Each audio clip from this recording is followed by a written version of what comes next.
At my husband's funeral, a woman in black approached me and said, "Excuse me, but you're in the wrong place. I'm Robert's wife."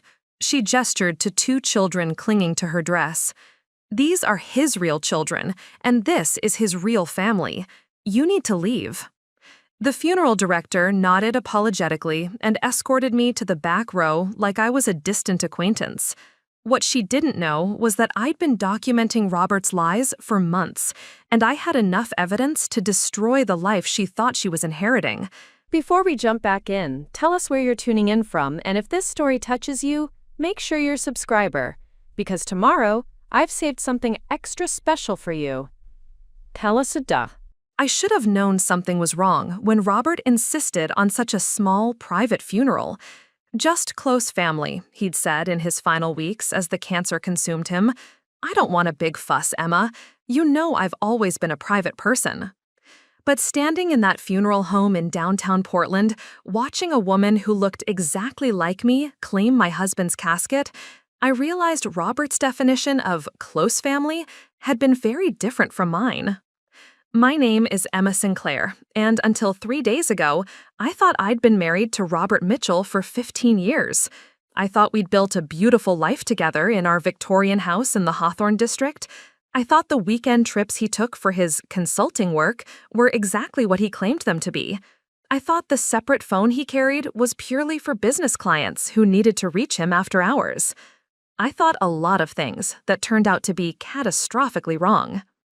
The woman standing beside Robert's casket was maybe 35, with auburn hair styled in a way that was both elegant and practical.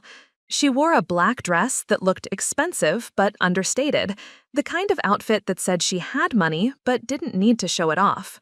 Her children, a boy who looked about 10 and a girl maybe 8, had Robert's distinctive green eyes and the same stubborn cowlick he'd always fought with in the mornings. "I'm sorry," I said, my voice barely a whisper. "I think there's been some mistake. I'm Emma, Robert's wife." The woman's expression shifted from confusion to something that might have been pity. "No, honey. I'm Christine Parker, and I've been married to Bobby for 12 years. These are our children, Matthew and Sophie." She gestured to the kids, who were staring at me with curious, innocent eyes. "Who did you say you were?" The funeral director, a nervous man with sweating palms, stepped between us. "Ladies, perhaps we could discuss this privately in my office?" But Christine shook her head. "There's nothing to discuss. This woman is obviously confused, or maybe she's one of Bobby's clients who became attached. You know how some people misinterpret professional relationships." The dismissal in her voice was gentle but absolute.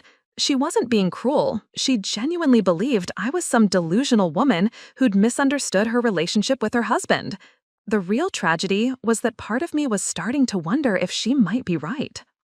Except for the ring.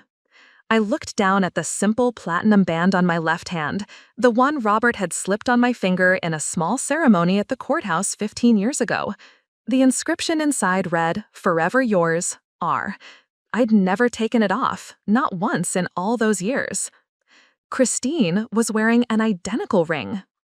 "Your ring," I said, pointing with a trembling finger. She glanced down, then back up at me with growing concern. "Yes, my wedding ring. Bobby gave it to me when we got married. Are you feeling all right? Do you need to sit down?" The funeral director was making increasingly desperate gestures to his assistants. Other mourners were starting to stare, whispering among themselves about the strange confrontation happening beside the casket. Robert lay there in his best suit, looking peaceful and entirely unaware that his two lives were colliding in the most spectacular way possible. "I need to see some identification," I said, my voice growing stronger. "Marriage certificate, something that proves what you're claiming." Christine's expression hardened slightly.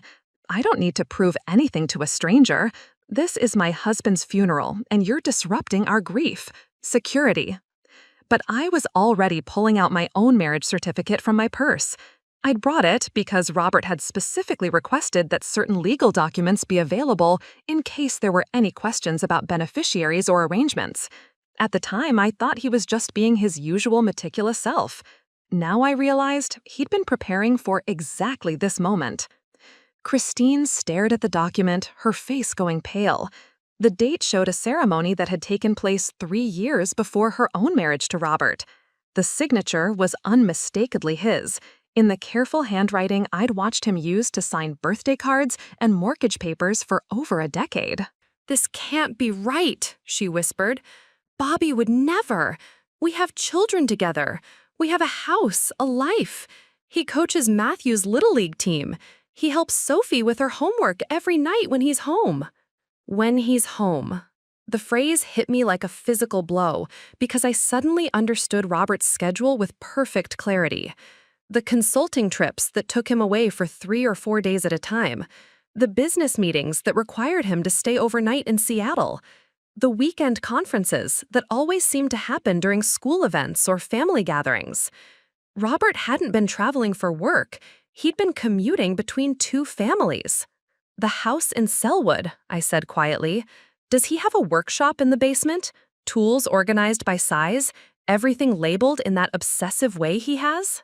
Christine's eyes widened. "How did you know about his workshop?" "Because he built an identical one in our basement in Hawthorne. Same tools, same organization system, same workbench he special ordered from that company in Vermont." We stared at each other across Robert's casket, 2 women slowly realizing we'd been living parallel lives with the same man. Christine's children were getting restless, tugging at her dress and asking why Mommy was talking to the strange lady. Other mourners were openly staring now, sensing drama but not understanding its scope. "Ladies," the funeral director said urgently, "I really think we should discuss this privately." But Christine was already pulling out her phone, scrolling through photos with shaking hands. She turned the screen toward me, showing picture after picture of Robert at birthday parties, Christmas mornings, family vacations. Robert pushing a swing at a playground. Robert carving a turkey at what looked like Thanksgiving dinner. Robert in a hospital room, holding a tiny baby who must have been Sophie. In every photo, he looked exactly like the man I'd married. The same smile, the same way of tilting his head when he was genuinely happy, the same hands I'd held every night before we went to sleep. "This is Bobby," Christine said, her voice breaking. "This is my husband, the father of my children.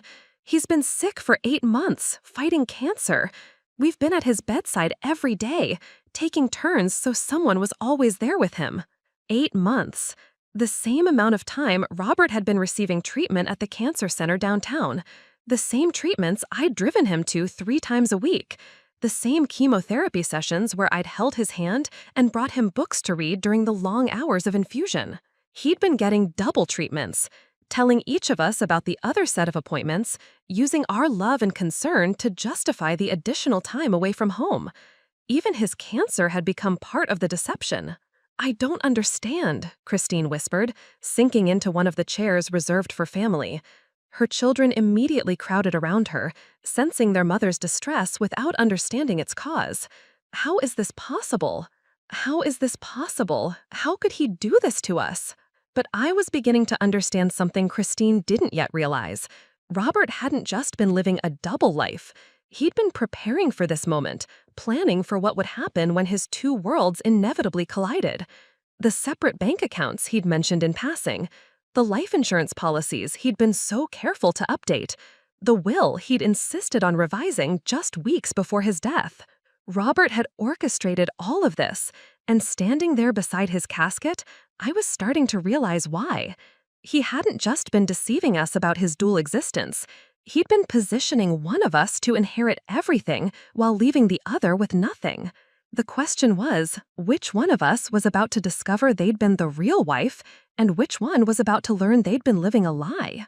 What Christine didn't know, as she sat there crying over the man she thought had been her devoted husband, was that I'd spent the last 3 months following Robert's every move.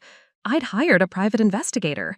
I documented bank transfers and tracked phone records and photographed meetings she thought were private. I knew about the house in Selwood, about the children's college funds, about the secret safe hidden behind the false wall in what she thought was her husband's private study. She thought she was the grieving widow who deserved sympathy and inheritance.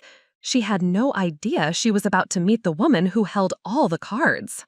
The funeral home's private office felt like a confessional, all barkwood paneling and soft lighting designed to comfort the grieving. Preparing and narrating this story took us a lot of time, so if you are enjoying it, subscribe to our channel. It means a lot to us. Now back to the story. Christine sat across from me with her children flanking her like bodyguards, their small hands clutched in hers. The funeral director had retreated after providing tissues and water, leaving us to untangle 15 years of deception. "Tell me about your life with him," I said quietly, trying to keep my voice steady. "From the beginning." Christine's grip tightened on her daughter's hand. "We met at a coffee shop in Selwood 12 years ago. I was working as a pediatric nurse, pulling double shifts to pay off student loans. Bobby was this charming guy who always ordered the same thing, black coffee and a blueberry scone, and sat at the corner table working on his laptop." The description hit me like cold water. Robert had told me almost the identical story about meeting a client at that same coffee shop, how it had become his favorite place to work when he needed to concentrate on complicated projects. "He was so persistent," Christine continued, a sad smile crossing her face. "Every day for 3 weeks, he'd try to start conversations. Finally, I agreed to have dinner with him, just to get him to stop asking." She glanced down at Matthew, who was quietly playing with a toy car. 6 months later, we were married. It was a small ceremony. Bobby said he didn't have much family, that he preferred intimate gatherings. The timeline was staggering. Robert and I had been married for 3 years when he began courting Christine. Our marriage had been stable, happy even. We'd been talking about starting a family, looking at houses with better school districts. I thought the only thing missing from our life was children. Now I realized that while I was dreaming about having Robert's babies, he was already raising them with another woman. "What did he tell you about his work?" I asked. "He was an independent business consultant," Christine said. "Helped small companies with their financial systems and growth strategies. It required a lot of travel, Seattle, Vancouver, sometimes down to California. He'd be gone 3 or 4 days at a time, but he always called every night to talk to the kids." Those calls, I remembered them now. Robert stepping onto the back porch for client conversations that seemed unusually personal. The way he'd lower his voice and sometimes laugh at things that didn't sound business-related. He told me he was building rapport with demanding clients, that some of his contracts required him to be available for their family emergencies. "He was a good father," Christine said, and I could hear the fierce protectiveness in her voice. "When he was home, he was completely present. Soccer games, school plays, helping with homework, Matthew's science fair projects, Sophie's dance recitals. He never missed the important stuff." The important stuff. I thought about all the times Robert had missed events that were important to me. Gallery openings for my photography work, dinner parties with friends, anniversary celebrations that got postponed because of client emergencies. He'd always made it up to me later with thoughtful gestures and sincere apologies, but now I understood why his business seemed to demand so much of his attention. He wasn't missing my events because of work. He was missing them because they conflicted with his other family's milestones. "Did he ever mention anyone named Emma?" I asked. "Maybe a colleague or business partner?" Christine shook her head. "Bobby was pretty private about his work relationships. He said mixing business and personal life was a recipe for complications." She paused, studying my face. "Did he ever talk about me? About the kids?" The honest answer was no, but I couldn't bring myself to say it. Robert had been meticulous about compartmentalizing his 2 lives. He'd never slipped up with names or stories, never mentioned Christine or the kids, even in passing. Looking back, I was struck by how carefully he'd constructed his conversations, always steering away from topics that might create overlap between his worlds. "He was very private," I said instead, which was true enough. "Tell me about your marriage," Christine said. How long did you think you were married to him?" 15 years, I said, the number feeling surreal now. "We had a small ceremony too. Robert said the same thing about not having much family." I pulled out my phone and showed her pictures of our wedding day. Robert in the same navy suit he'd probably worn to marry her 3 years later. The same nervous smile, the same way of adjusting his tie when he was anxious. Christine stared at the photos with a mixture of fascination and revulsion. He looks exactly the same. Even his expressions, the way he's standing, it's like he was following a script. That was exactly what it was like. Robert hadn't just been living parallel lives, he'd been performing the same role in two different theaters. The devoted husband, the caring partner, the man who remembered to bring flowers on random Tuesdays, and always knew exactly what to say when work was stressful. "What about children?" Christine asked, quietly. "Did you and Bobby ever try to have kids?" The question landed like a physical blow. "We tried for years," I said, my voice barely audible. "Multiple fertility treatments, specialists, procedures. Robert was always so supportive, so patient. He said it didn't matter if we couldn't have biological children, that we'd find other ways to build our family." Christine's face went white. "Oh my God, he already had children. While you were going through fertility treatments, he was at home with Matthew and Sophie every other week." The cruel mathematics of it was staggering. All those years of hoping, praying, spending our savings on treatments that felt like long shots, the monthly disappointments, the gradual acceptance that parenthood might not be in our future. Robert holding me while I cried, reassuring me that our love was enough, that we didn't need children to have a complete life. He'd been lying in my arms, comforting me about our inability to have the family I desperately wanted, while his actual children slept in bedrooms 20 minutes across town. "I need some air," I said, standing abruptly. The funeral home's recycled atmosphere was suffocating, thick with the scent of lilies and the weight of revelation.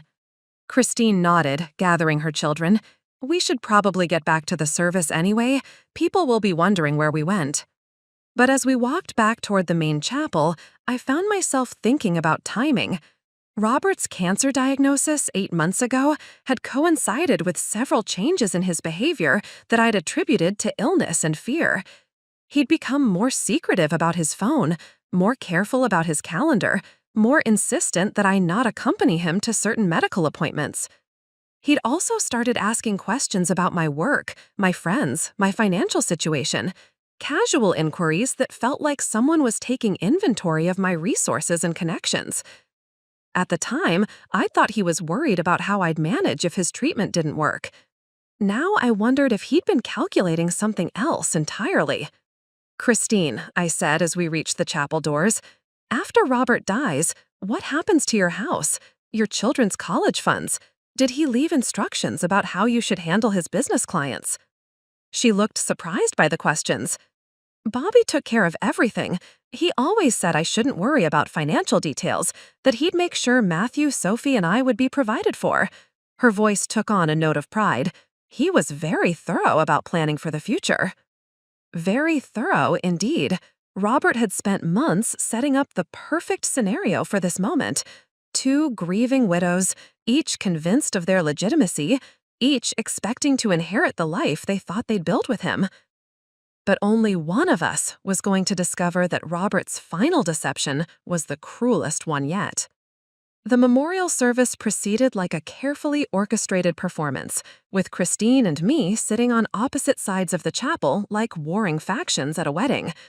I watched her children fidget in their pews, saw the way other mourners approached her with condolences and casseroles, and began to understand the life Robert had built in Selwood. These people knew Christine as Bobby's devoted wife. They'd attended birthday parties at her house, cheered for Matthew at Little League games, watched Sophie perform in school plays. To them, I was the strange woman who'd caused that awkward scene earlier, possibly a confused business associate or distant relative who'd overstepped boundaries. But during the eulogies, I learned things about Robert that shattered my understanding of the man I'd married. "Bobby was the kind of father every kid dreams of having," said a man who introduced himself as Matthew's baseball coach. "Rain or shine, he never missed a game. Even when he was traveling for work, he'd drive back early just to watch Matt pitch, and he knew every player's name, every stat, every little victory that mattered to those kids." I remembered Robert's supposed business trips to Seattle, the ones that always seemed to end abruptly with urgent calls requiring his immediate return to Portland. Client crisis, he'd always said, looking genuinely frustrated about cutting his travels short. I hate leaving things unfinished, but some clients just can't handle problems without handholding. Now I understood those weren't client crises. They were soccer games and school concerts and parent-teacher conferences that mattered more to Robert than whatever excuse he'd given me. A woman who appeared to be Sophie's dance teacher spoke next. Bobby was so proud of Sophie's performances. He'd video every recital, sometimes from multiple angles, and he always brought the most beautiful bouquets. Sophie would light up whenever she spotted him in the audience. Those flowers. Robert had always been thoughtful about bringing me flowers, but they'd been random grocery store bouquets, pleasant afterthoughts picked up on the way home from work. The elaborate arrangements he'd been giving to his daughter required planning, special ordering, the kind of attention that spoke to genuine priority rather than convenient gestures. He was building something special for those kids, another friend added. The college funds, the trust accounts, that workshop in the basement where he was teaching Matthew woodworking. Bobby always said his children's future was his greatest investment. Children's future. The phrase hit me like cold water because Robert and I had never established college funds or trust accounts. We'd talked about saving for our hypothetical future children, but Robert had always said we should wait until we knew for certain whether we'd need them. No point in setting aside money we might not use, he'd reasoned. Let's focus on the present and see what the future brings. The future had brought Matthew and Sophie, two children who needed college funding while I'd been setting aside money for fertility treatments we'd never needed. Christine spoke last, her voice steady despite the tears streaming down her face. Bobby used to say that the measure of a man wasn't how much money he made or how successful he looked to strangers. He said it was how well he loved the people who depended on him, how completely he showed up for the moments that mattered. She described a man who coached weekend soccer games and attended every school play, who built elaborate Halloween costumes and remembered to pack special snacks for field trips, who read bedtime stories with different voices for every character and never seemed too tired for just one more chapter. This Bobby had been present, engaged, invested in ways that required sacrifice of time and energy. He'd carved pumpkins and assembled Christmas presents and taught his son to throw a curveball. He'd braided his daughter's hair and helped with homework and attended parent nights where teachers praised his involvement in his children's education. The Robert I'd known had been loving but distracted, always managing multiple priorities that kept him slightly removed from fully investing in our life together. He'd bring me flowers, but he'd never spent hours researching the perfect arrangement. He'd take me to dinner, but he'd never plan elaborate surprises that required weeks of coordination. He'd been affectionate and considerate, but never with the complete attention Christine was describing. I thought I was married to a caring but busy professional who was doing his best to balance work demands with personal relationships. Christine had been married to a man who treated family time as sacred, non-negotiable, worth any sacrifice or inconvenience. After the service, I followed the processional to Riverview Cemetery, staying back as Christine and her children watched Robert's casket being lowered into the ground. The headstone was already in place, engraved with Robert James Mitchell, beloved husband and father, 1975-2024. Beloved husband and father. The inscription made it clear which life Robert had considered his real one. But as I watched Christine throw dirt onto the casket while her children clung to her sides, I found myself thinking about financial logistics. Robert had been meticulous about money, always tracking expenses and investments with spreadsheet precision. During our marriage, he'd handled most of our financial planning, claiming he enjoyed the complexity of tax strategies and retirement calculations. "I want to make sure you're protected if anything happens to me," he'd said just months before his diagnosis. "Let me handle the boring financial stuff so you can focus on your photography." Robert had updated our will, adjusted our life insurance, and restructured our savings accounts. He'd also opened several new investment accounts that he'd described as diversifying our portfolio for better long-term returns. At the time, I'd been grateful for his financial expertise and attention to our security. Now I wondered what else he'd been diversifying.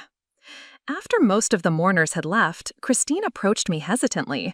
Her children were being watched by an elderly couple I assumed were her parents. "I keep thinking there must be some explanation," she said. "Some reason this makes sense. Bobby wasn't the kind of person who could live a lie for 15 years. 12 years, I corrected silently, but I understood her need to believe the man she'd loved was better than his actions suggested.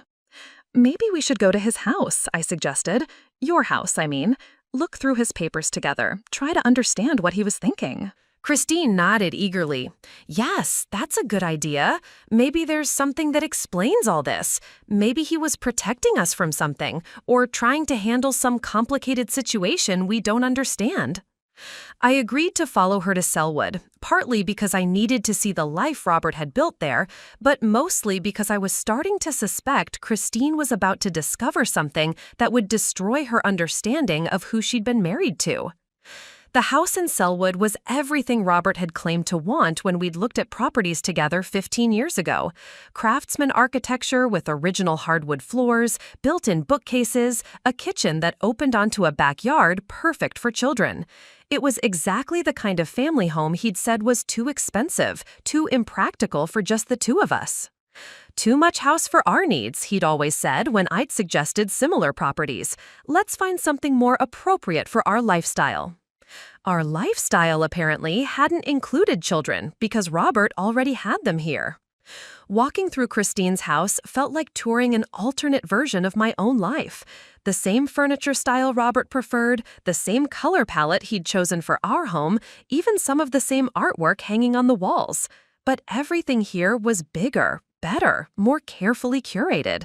The dining room table could seat 8 instead of 4.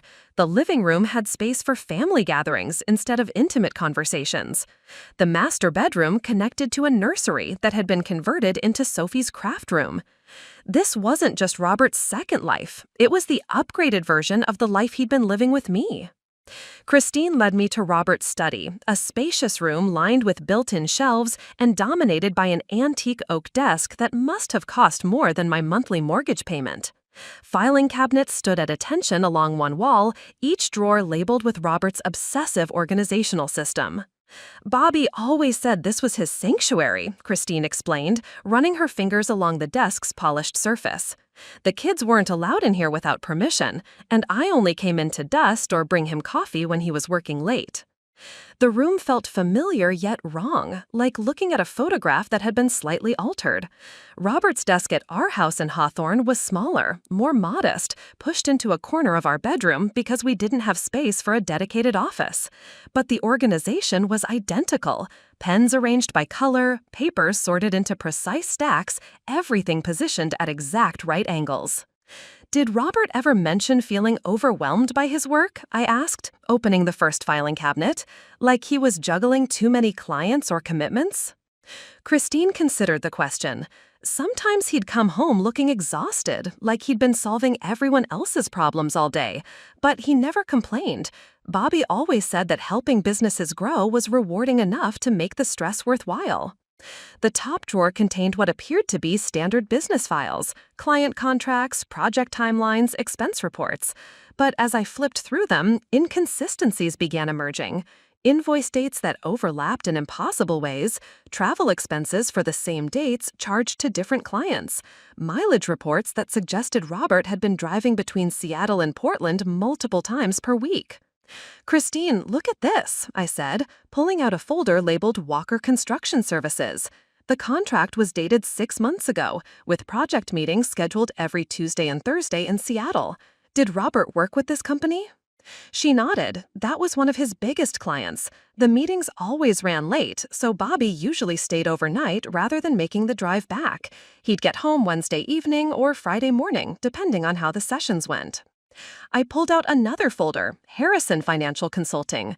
This contract showed meetings every Monday, Wednesday, and Friday, also in Seattle, with the same overnight arrangements. The timeline went rather it was supposedly in Seattle 5 days a week, working with 2 clients whose meeting schedules left no time for actual consultation work. "Did he ever mention this Harrison company?" I asked. Of course, that was his other major client. Between Walker Construction and Harrison Financial, Bobby was booked solid. Sometimes I wished he didn't have to travel so much, but the money was good, and he said these big contracts would set us up for the future. The future, that word again. Robert had been constantly referencing the future, making promises about what their family would have once his business reached certain milestone.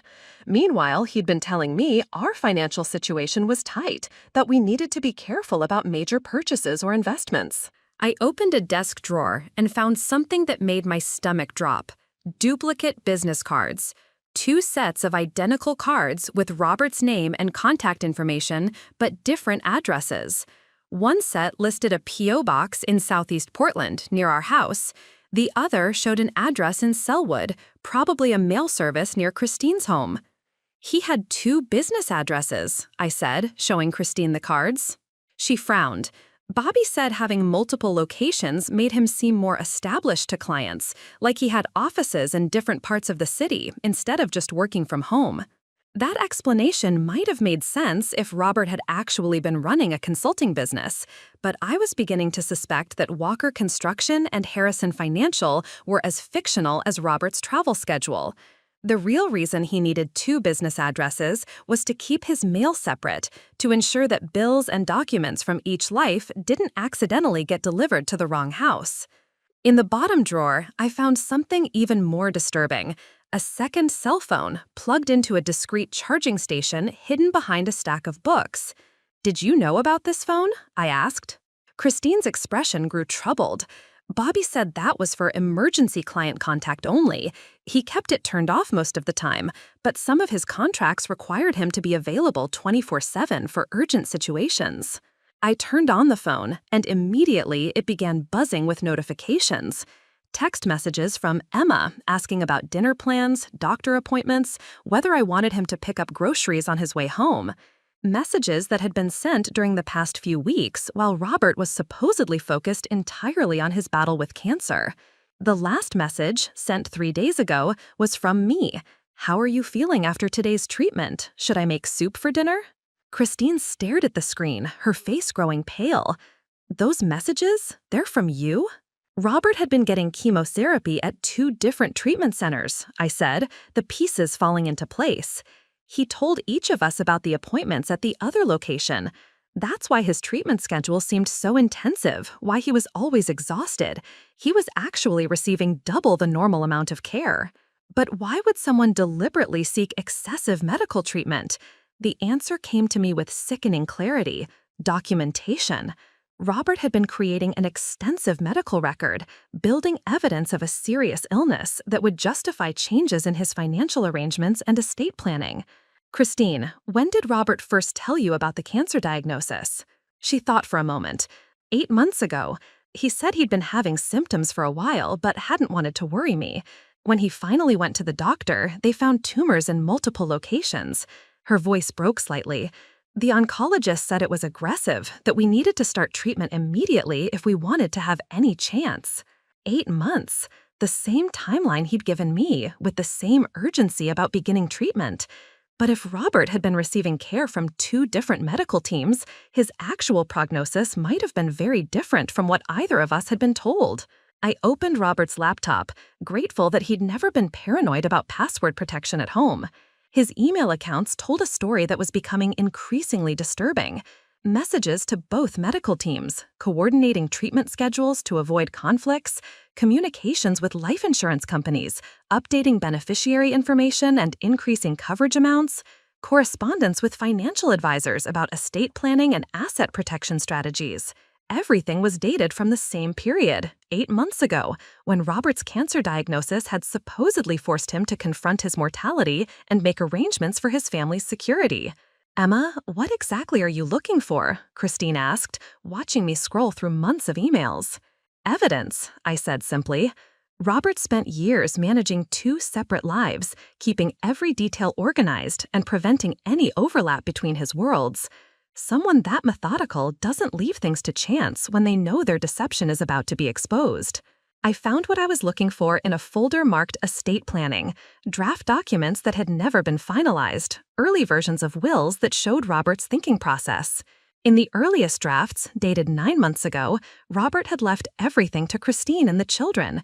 His first instinct had been to protect his Selwood family, the life that included children and soccer games and school plays. But subsequent drafts told a different story. As Robert's illness progressed, the documents became more complex, with elaborate trust structures and conditional bequests. The final version, signed just weeks before his death, was a masterpiece of legal maneuvering that would require months to fully understand. What was clear, however, was that Robert had been planning this moment with the same attention to detail he'd brought to managing his double life. Every conversation about my work, every question about my financial situation, every suggestion about our future plans had been data collection for this final deception. Christine was reading over my shoulder, her confusion growing with each document. I don't understand most of this legal language, but it looks like Bobby was trying to protect both families. Isn't that a good thing? I wished I could share her optimism, but Robert's pattern was becoming clear. He'd spent months positioning one family to inherit everything while creating legal justification for leaving the other with nothing. The question was which family he'd chosen to protect and which one he'd decided to sacrifice. What I suspected, but hadn't yet found proof for, was that Robert's final act would be as calculated and cruel as everything else he'd done. He hadn't just been living two lives. He'd been conducting an extended experiment to determine which life deserved to survive his death. The evidence was all here in his study, hidden among the business files and family photos. I just needed to find the documents that would reveal which woman Robert had ultimately decided was his real wife, and which one he'd concluded was expendable. 3 months before Robert's death, I'd started noticing changes that I'd attributed to the stress of his cancer treatment. He'd become secretive about his medical appointments, insisting I didn't need to accompany him to every session. "The waiting rooms are depressing," he'd said. "Why don't you focus on your photography work instead? I'll be fine on my own." At the time, I'd thought he was being considerate, protecting me from the emotional drain of watching him suffer through chemotherapy. Now I understood he'd been protecting his scheduling system, ensuring I wouldn't accidentally discover he was receiving treatment on days when he was supposedly at Christine's house. But the real catalyst had been what happened on a rainy Tuesday in March, exactly 2 weeks before Robert's final hospitalization. I'd been scheduled to photograph a wedding that afternoon, but the bride had called to postpone due to a family emergency. Instead of spending the day at the venue in Beaverton, I found myself with unexpected free time. Robert had left that morning for what he'd called a crucial client meeting in Seattle, one that might require him to stay overnight depending on how negotiations progressed. On impulse, I decided to surprise him with lunch at his favorite restaurant downtown. It was the kind of spontaneous, romantic gesture that had characterized our early relationship, back when we'd both believed in the power of small surprises to strengthen our connection. I drove to Pioneer Courthouse Square, planning to call Robert and convince him to meet me before his afternoon meetings. The restaurant, a small Italian place called Marco's, was one of those hidden gems that locals protected fiercely from tourist invasion.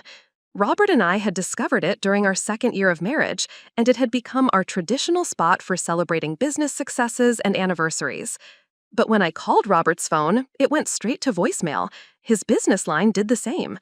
Disappointed, but not particularly concerned, I decided to eat alone and maybe do some street photography while I was downtown. That's when I saw him. Robert was walking out of a building across the square, but he wasn't alone. A woman with auburn hair was beside him, and they were holding hands in the casual, unconscious way that spoke of long intimacy. Behind them, 2 children were playing some kind of game, racing each other to the fountain while the adults followed at a more measured pace. For a moment, my brain simply refused to process what I was seeing. This had to be a mistake, a case of mistaken identity.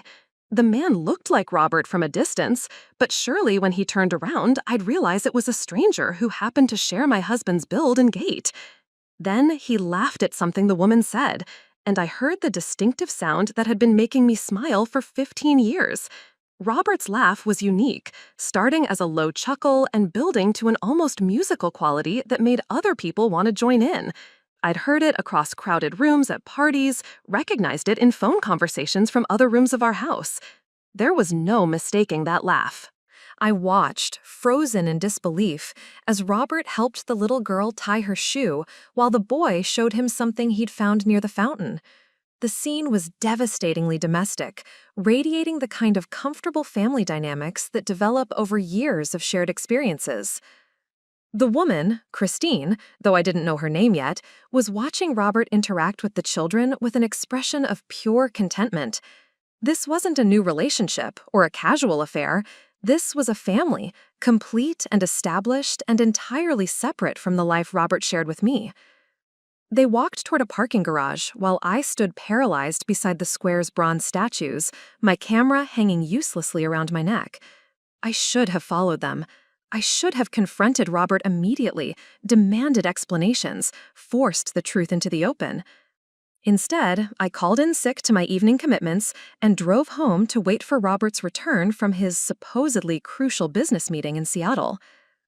He arrived at 8:30 that evening, carrying takeout from our favorite Thai restaurant and full of apologies for not answering his phone earlier. "Client crisis," he said, kissing my forehead while setting containers of pad thai and green curry on our kitchen table. "The kind of day that makes you grateful for simple pleasures like coming home to someone who matters." Someone who matters. The phrase should have been romantic, but it felt calculated now, like Robert was testing words he'd used in other conversations with other people. "How was Seattle?" I asked, watching his face carefully. "Productive, but exhausting. The client finally signed the contract, but it took hours of negotiation to get there." He opened a beer and settled into his usual chair, displaying every sign of someone who'd spent a long day managing difficult professional relationships. Some days I think about early retirement, just walking away from all the business politics and traveling with you instead. The lie was delivered with perfect sincerity, complete with supporting details and future promises designed to make me feel valued and included in his long-term thinking. If I hadn't seen him with Christine and the children that afternoon, I would have believed every word. That night, lying beside Robert while he slept, I made a decision that would define the next 3 months of our marriage. Instead of confronting him directly, I was going to investigate systematically. I needed to understand the scope of his deception, the timeline of his double life, and most importantly, his intentions for resolving the situation. Part of my motivation was practical. If Robert was planning to leave me for his other family, I needed to protect myself, financially and legally. But mostly, I was driven by something deeper, the need to understand how someone could lie so completely for so long while maintaining the appearance of love and commitment. The next day, I hired Patricia Williams, a private investigator who specialized in matrimonial cases. Patricia was a former police detective in her 50s with steel gray hair and the kind of direct manner that suggested she'd seen every variation of human deception. 15 years is a long time to maintain dual relationships. This isn't a typical affair situation. Your husband has been operating 2 complete lives, which requires extraordinary organizational skills and psychological compartmentalization. That suggests either sociopathic tendencies or someone who's been planning an exit strategy for a very long time. "What kind of exit strategy?" I asked. "That's what we need to determine. Some people maintain parallel relationships as insurance policies. If one situation falls apart, they have backup support. Others are testing which relationship provides better long-term benefits. And some are simply incapable of making choices, so they avoid deciding by keeping all options open indefinitely." Patricia's investigation over the following weeks revealed the stunning complexity of Robert's deception. Bank accounts I'd never heard of, credit cards funded by business expenses that didn't exist, insurance policies with beneficiaries that changed based on which office the paperwork was filed from. But the most disturbing discovery was Robert's pattern of increasing medical appointments and insurance claims. He wasn't just receiving duplicate treatment, he was building a comprehensive medical record that would support dramatic changes in his estate planning and financial arrangements. "Your husband is preparing for something," Patricia had told me during our final meeting, just days before Robert's hospitalization. "All this documentation, all these medical records, all the recent legal activity, it's like he's creating justification for decisions he's already made." What kind of decisions? The kind that would normally seem suspicious or unfair.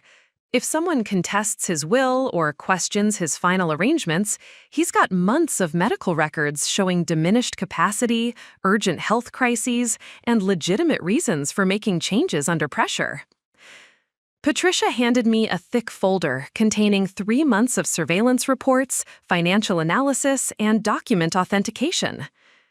Emma, I think your husband is planning to die soon, and he's been arranging for one family to inherit everything while leaving the other with legal justification for why they deserve nothing. Which family? I'd asked, though part of me already suspected the answer. That's the question you need to answer quickly, because based on his recent activity, I don't think you have much time left to protect yourself.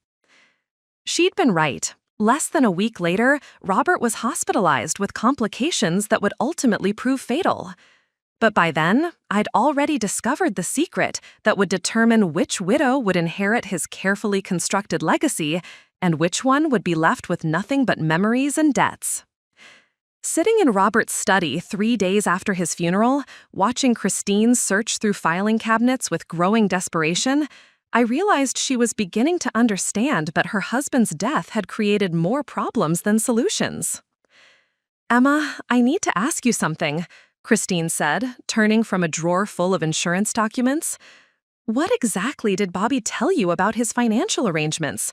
Did he ever mention trusts or investment accounts that were supposed to take care of you after he died?"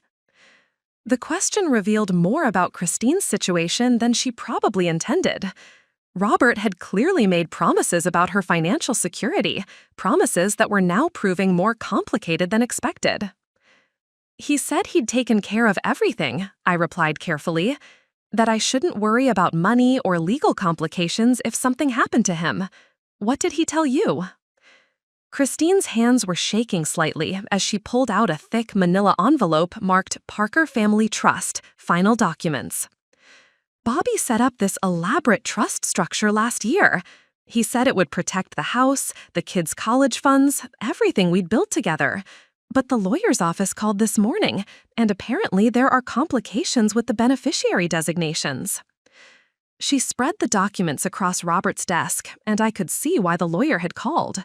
The trust paperwork was a labyrinth of conditional clauses and cross-references that would require months to untangle. More importantly, several key pages were missing, leaving critical questions about asset distribution unresolved. "Did the lawyer say what kind of complications?" I asked. "Something about conflicting claims from another beneficiary. They said someone else has been named as a primary heir in documents that predate the trust formation." Christine looked up at me with growing alarm. "Emma, that couldn't be you, could it? I mean, I know you were married to Bobby, but the kids and I are his real family. Surely the law recognizes that biological children take precedence over a marriage that was obviously some kind of mistake or confusion." The dismissive way she said, "obviously some kind of mistake," revealed something I'd been wondering about. Christine hadn't yet accepted that Robert's marriage to me was legitimate. In her mind, she was dealing with a delusional woman who'd somehow inserted herself into legal documents, not a legal spouse with equal claims to Robert's estate. "Christine, my marriage to Robert was completely legitimate," I said. "We have 15 years of tax returns, joint bank accounts, property deeds with both our names. Whatever Robert told you about his past, I wasn't a mistake or confusion. I was his wife." Her face hardened. "His first wife, maybe, but Bobby and I have been together for 12 years. We have children together. We've been building a life while you were apparently living in some kind of fantasy about a relationship that ended years ago." "The relationship didn't end," I said firmly. "Robert was married to both of us simultaneously. He was commuting between 2 families, maintaining 2 households, living a completely double life." Christine stood up abruptly, pacing to the window that overlooked her backyard. "That's impossible. I would have known. Bobby was here every other week, completely present, completely committed. He coached Matthew's baseball team, attended Sophie's dance recitals, helped with homework, planned family vacations. You can't fake that level of involvement." But that was exactly what Robert had been faking. The complete presence Christine described was possible because Robert had dedicated specific days and weeks to each family, treating his dual life like a precisely managed business operation. When he was in Selwood, he could focus entirely on being Bobby the devoted father. When he was in Hawthorne, he could concentrate on being Robert the attentive husband. Did he ever travel for work? I asked. Business trips that took him away for several days at a time. Of course, but that's normal for his type of consulting. Seattle clients, Vancouver projects, sometimes week-long engagements in California. Christine's voice carried a defensive edge. Bobby worked hard to provide for his family. I never resented the travel because I knew he was building something for Matthew and Sophie's future. The travel schedule that had taken Robert away from Christine's house had been his time with me. The Seattle clients were our weekend trips to the coast. The Vancouver projects were our anniversary celebrations. The California engagements were our visits to my sister in San Francisco. Robert had used his supposed business success to justify his absence from each family while actually spending that time with the other one. Christine, I think we need to contact both of our lawyers, I said. This situation is more complicated than either of us realized, and we need professional advice about how to protect our interests. Her expression shifted to something colder, more calculating.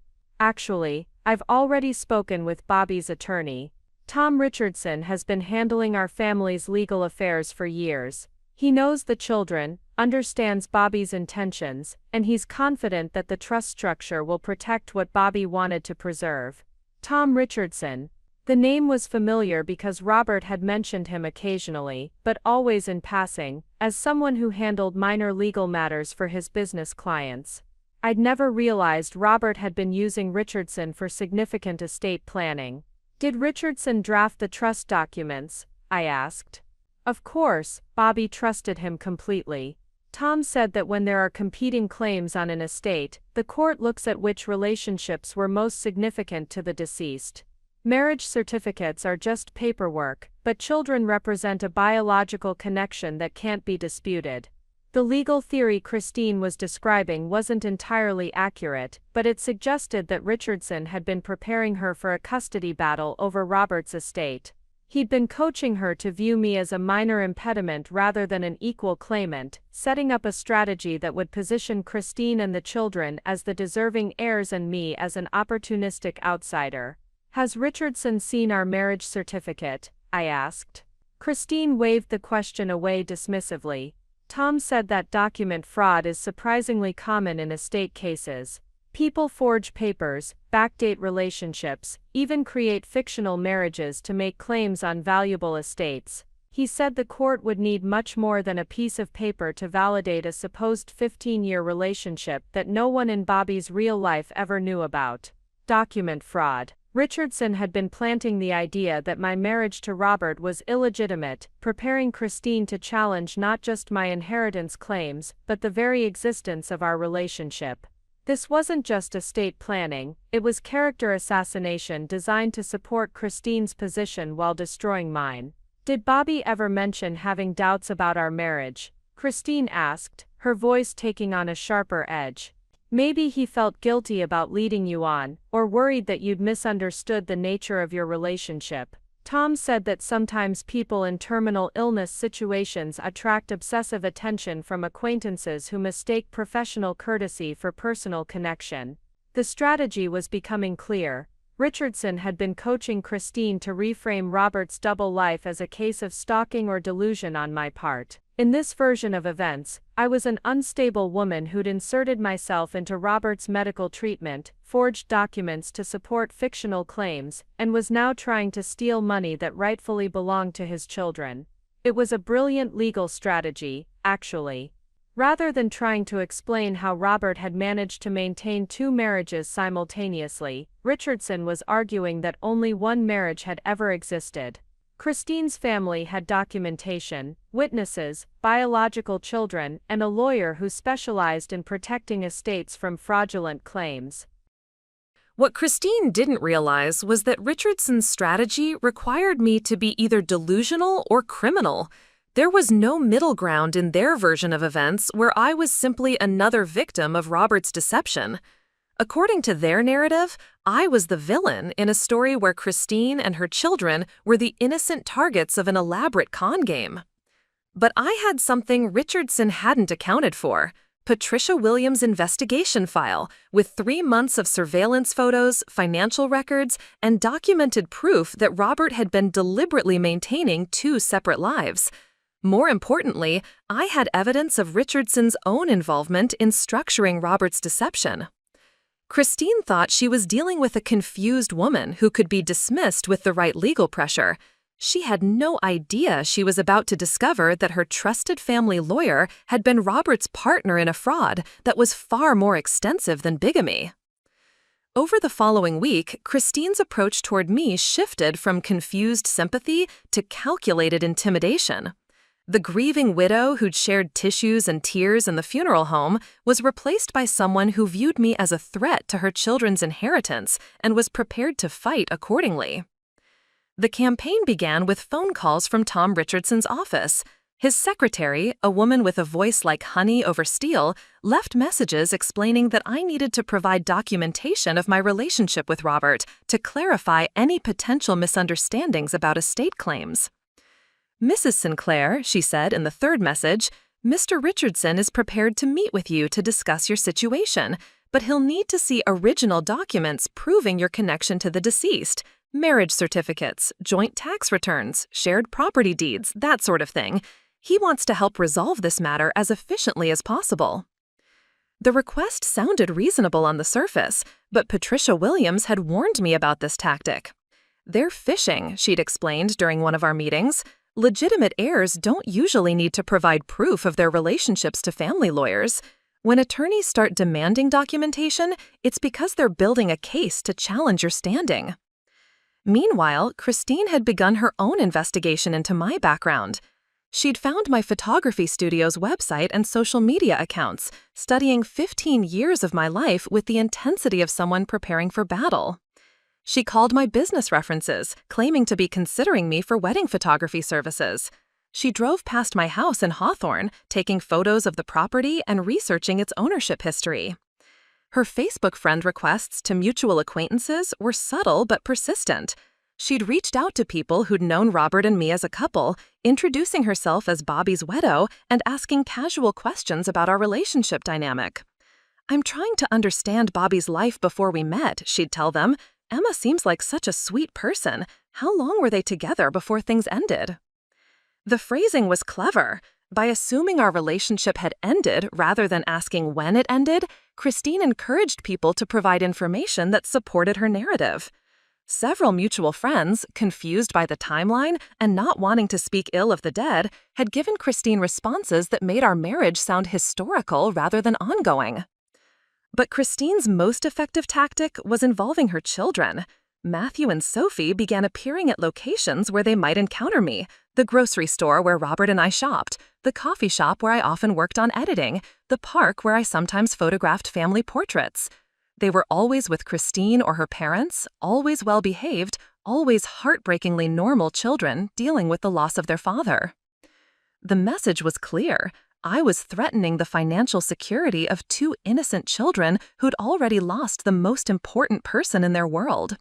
Anyone observing these encounters would see a grieving widow trying to protect her family from a woman making questionable claims about their father's estate. "Emma," Christine called out when she spotted me at the Saturday farmers market, her voice carrying the false brightness of someone performing for an audience. "What a coincidence seeing you here. Kids, this is the lady I told you about, the one who knew your daddy from his work." The way she introduced me as someone who'd known their father professionally rather than personally was a masterclass in public relations. To any observers, I was being positioned as a business associate who might have legitimate professional connections to Robert, but no personal claim to his legacy. Sophie, the 8-year-old with Robert's green eyes, looked up at me with curious innocence. "Did you help Daddy with his computer work?" she asked. "He was always fixing people's computer problems." Computer work. Robert had been telling his children that his consulting business involved computer repair, which explained his technical knowledge while simplifying his work in a way children could understand. It was another lie designed to compartmentalize his different lives, preventing his children from asking questions about clients or projects that might reveal inconsistencies. Something like that, I said, not wanting to confuse or upset the children with complex explanations about their father's deception. Christine's smile was warm and understanding. Emma was very fond of your daddy, wasn't you, Emma? Sometimes when people work closely with someone, they develop special feelings that can be confusing after that person passes away. The psychological framework she was establishing was subtle but devastating. According to Christine's version of events, I was a lonely woman who developed an inappropriate attachment to a married client, possibly taking advantage of his illness and vulnerability to insert myself into his personal life. My grief was being reframed as the obsessive mourning of someone who'd never actually had a legitimate relationship with Robert. It must be hard, Christine continued, her voice dripping with false compassion, when someone you cared about professionally can't be there to clarify the nature of your relationship. I imagine it's easy to remember things as being more personal than they actually were. She was gaslighting me in public, using her children as props while building a narrative that would make any claims I made about Robert seem delusional or manipulative. The farmers market crowd was unconsciously absorbing her version of our dynamic, the legitimate widow being gracious toward a confused woman who was making everyone uncomfortable with inappropriate boundary violations. The campaign escalated when Christine arranged for Robert's memorial service at their church. She sent me an invitation that was both generous and humiliating. I was welcome to attend as a friend of the family who'd provided professional services during Robert's illness. The invitation listed me among his business associates rather than his personal relationships. At the service, Christine's pastor delivered a eulogy that painted Robert as a devoted family man who'd been generous with his time and expertise in helping others. He spoke about Bobby's commitment to his wife and children, his involvement in community activities, his reputation as someone who could be counted on to help neighbors and colleagues with professional advice. Bobby touched many lives through his work, the pastor said, looking directly at me in the section reserved for business associates. He was the kind of man who made everyone feel important, who gave generously of his expertise and compassion. We should remember that his greatest legacy isn't the professional relationships he maintained, but the family he loved unconditionally. The distinction was clear. Robert's professional relationships, however meaningful to the people involved, were secondary to his real commitment to his wife and children. Anyone seeking recognition or inheritance based on professional connections was missing the point of what truly mattered to Robert. After the service, Christine approached me with Tom Richardson at her side. He was a man in his 60s with silver hair and the kind of expensive suit that suggested successful handling of high-stakes legal matters. "Mrs. Sinclair," Richardson said, offering a handshake that felt more like a business negotiation than a greeting. "Christine has told me about your situation. I understand you have some questions about Robert's estate arrangements." "I have questions about my husband's will," I corrected. Richardson's expression remained professionally neutral, but I caught the slight tightening around his eyes. "Mrs. Sinclair, I need to be direct with you. Christine Parker has been married to Robert Mitchell for 12 years. They have 2 minor children together. She has extensive documentation of their relationship, joint financial accounts, shared property ownership, and witness testimony from hundreds of community members who knew them as a married couple." He paused, letting the weight of Christine's evidence settle before delivering the challenge. "What exactly do you have to support your claim of marriage to the same man?"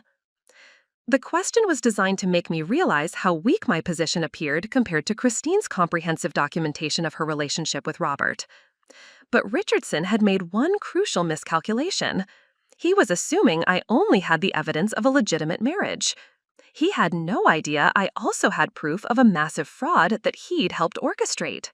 That night, sitting in my kitchen with Patricia Williams' investigation files spread across the table, I began to understand the true scope of what Robert and Tom Richardson had constructed together.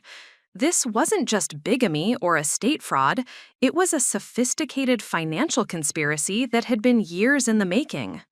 Patricia's surveillance had captured more than Robert's movements between two families. She documented his meetings with Richardson at locations far from the lawyer's downtown office, coffee shops in Gresham, parking lots in Tigard, even a bench at Laurelhurst Park, where they'd sat for over an hour reviewing documents that Richardson kept in a locked briefcase. These weren't normal attorney-client meetings, Patricia had noted in her report. Richardson was acting more like a co-conspirator than legal counsel. The secrecy, the off-site locations, the careful document handling, this suggests they were planning something that couldn't be discussed in traditional legal settings. The financial records Patricia had obtained painted an even more disturbing picture. Robert hadn't just been maintaining two households, he'd been systematically moving money between accounts in ways that suggested preparation for a major financial restructuring. Small transfers that individually looked innocuous, but collectively represented hundreds of thousands of dollars being repositioned for some specific purpose. But the most damning evidence was something Patricia had discovered by accident while following Robert to what she'd assumed was another clandestine meeting with Richardson. Instead, she'd watched Robert enter a building that housed several medical offices, including Dr. Amanda Foster, a psychiatrist who specialized in competency evaluations for legal proceedings. "Your husband had been seeing Dr. Foster for 6 months," Patricia explained in her written summary, "not for mental health treatment, but for competency testing. The appointments were scheduled around the same time as his meetings with Richardson, and the billing went to a separate account that neither of your households would have seen." Competency evaluations were typically ordered by courts when there were questions about someone's ability to make legal decisions. But Robert had been pursuing these assessments voluntarily, building a paper trail that would support claims about his diminished capacity during the final months of his life. The implications were staggering. Robert had been creating evidence that he wasn't mentally competent to make major legal decisions, while simultaneously restructuring his entire estate.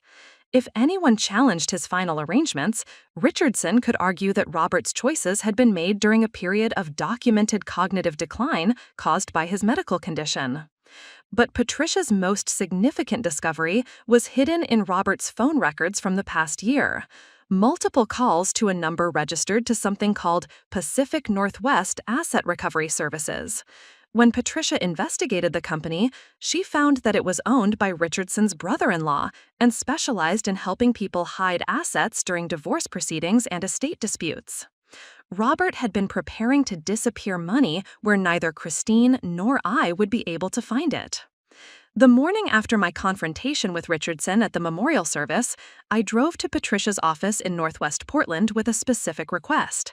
I needed her to dig deeper into Richardson's business relationships, particularly any connections to financial services that might be helping Robert conceal assets. "Emma, what you're describing sounds like a sophisticated asset protection scheme," Patricia said, reviewing the documents I'd brought. "If Robert has been working with Richardson to hide money offshore or in shell companies, we're talking about federal crimes, wire fraud, money laundering, possibly tax evasion." She pulled out a map of downtown Portland and began marking locations where her surveillance had captured Robert and Richardson meeting. The pattern that emerged was telling. They'd been avoiding Richardson's office and meeting instead near banks, investment firms, and currency exchange services. This suggests they were conducting business that Richardson didn't want associated with his legitimate legal practice, Patricia observed. When lawyers start weeding clients in parking lots and coffee shops, it's usually because they're discussing activities that could get them disbarred. Patricia's investigation over the next week revealed connections that went far beyond simple estate fraud. Richardson had been helping multiple clients restructure their finances in ways that protected assets from spouses, creditors, and tax authorities. Robert's case wasn't unique. It was part of a pattern of legal services that operated in the gray areas between asset protection and fraud. The most disturbing discovery was that Richardson had been billing Robert for services that extended far beyond estate planning. Legal research on bigamy laws in Oregon, consultation fees for advice on maintaining multiple identities, even payments for what Richardson's records described as relationship management strategies. Robert had been paying his lawyer to help him maintain his double life more effectively. But the evidence that would ultimately destroy both Robert's legacy and Richardson's career was hidden in Robert's safe deposit box, the one Christine didn't know about. Patricia had identified the box during her financial investigation, and after Robert's death, my status as his legal spouse gave me access to its contents. Inside the box, I found documents that revealed the full scope of Robert and Richardson's conspiracy. Fake business licenses for the consulting companies that had never actually existed. Bank signature cards for accounts opened under slight variations of Robert's name. Most damaging of all, a detailed timeline showing how they'd planned to execute what Robert called his final transition. The plan was breathtaking in its cruelty. Robert had never intended to choose between his two families. Instead, he'd been preparing to die in a way that would leave Christine believing she was his sole heir, while simultaneously providing me with evidence that would destroy her claims and expose Richardson's role in the fraud. Robert's cancer diagnosis had accelerated their timeline, but the basic strategy had been in development for over 2 years. He would die under circumstances that made his mental competency questionable, leaving behind a will that appeared to favor Christine and the children. When I inevitably challenged the will, Richardson would produce evidence of Robert's diminished capacity, arguing that his final legal decisions weren't valid. But here's where Robert's plan became truly diabolical. He'd been secretly documenting Richardson's fraudulent activities, creating evidence that would destroy the lawyer's credibility when the estate case went to court. Richardson thought he was helping Robert hide assets from his wives. In reality, Robert had been setting him up to take the fall for a conspiracy that would ultimately benefit neither family. The safe deposit box contained recordings of Richardson admitting to tax fraud, copies of documents showing his involvement in money laundering, even photographs of meetings where Richardson had accepted cash payments for services that weren't reported to the Bar Association. Robert had been planning to die in a way that would trigger a legal battle between his two wives, knowing that the investigation would ultimately expose Richardson's crimes and result in the recovery of millions of dollars in hidden assets.